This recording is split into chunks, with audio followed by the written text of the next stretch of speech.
everyone, welcome to Adventures in TV Land.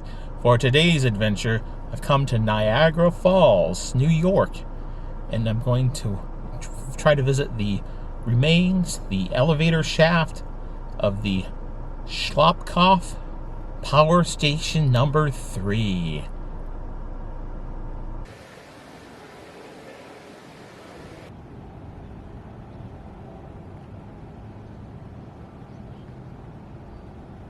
I believe I mispronounced the name. I think it's Schoellkopf Power Station.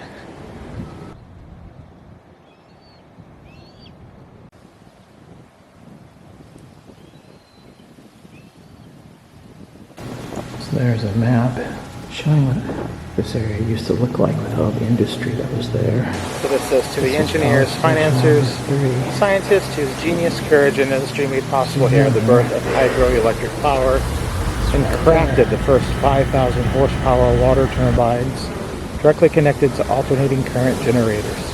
Inaugurated in America, long-distance transmission of power by electricity.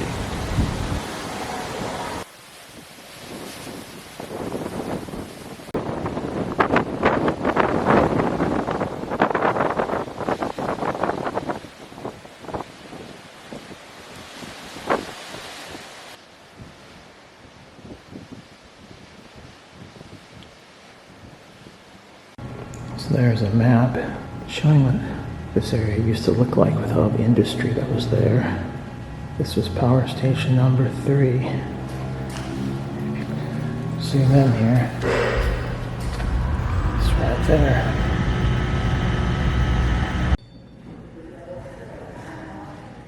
I just got off the elevator, and at the bottom of the gorge here, there's this timeline about this site. As you can see, that's where I was at, and the elevator shaft came all the way down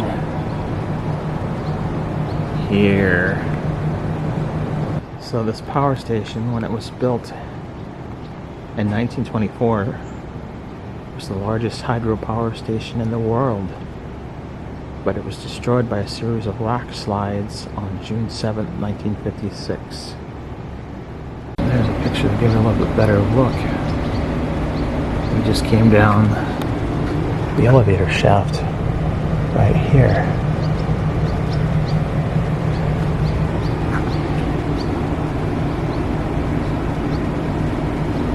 On the morning of June 7th, 1956, workers at the Schellkopf Power Station number 3 noticed some cracks in the back of the wall. Now, the wall was built right up against the bluff, and as the day progressed, the cracks got larger, and eventually water started to seep in.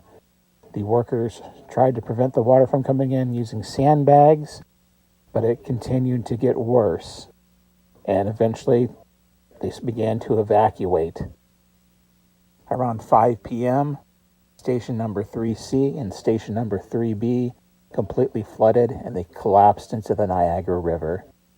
2/3 of the power station was destroyed, and the damage was estimated over $100 million at that time.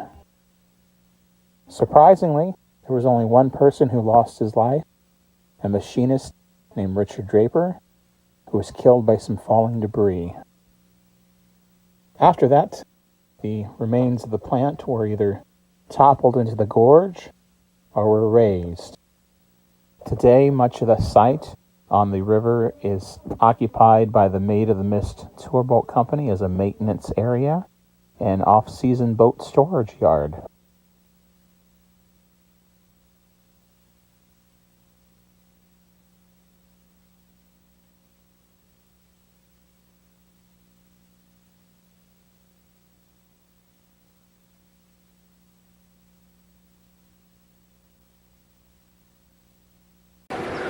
There's what it looked like. 1 second in. You can see part of the building. Water starting to rush out. 3 seconds in. You can see water and dust, and part of the above part of the plant collapsing into it. And 5.16 seconds in, all power stations, 3 sections are completely destroyed.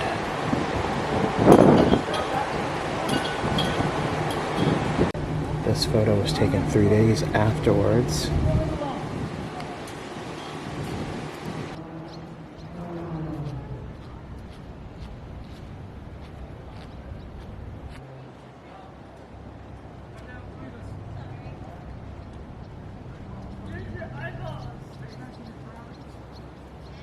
You can still see some of the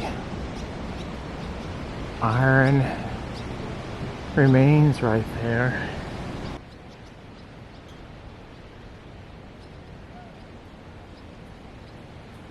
This area is now the repair station and the winter headquarters for the Maid of Mist. And just part of the old inner workings of the power station there. I'm not for sure those tubes, what they were used for. They've been cemented in now.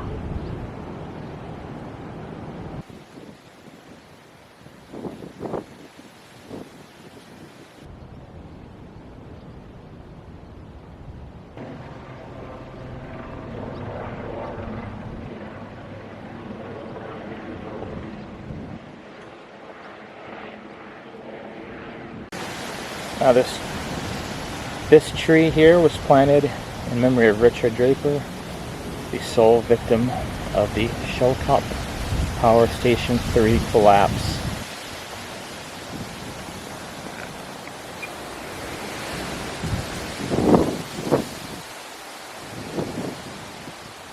Well, this has been another adventure in TV land. Thank you for watching. Until next time. That's a wrap.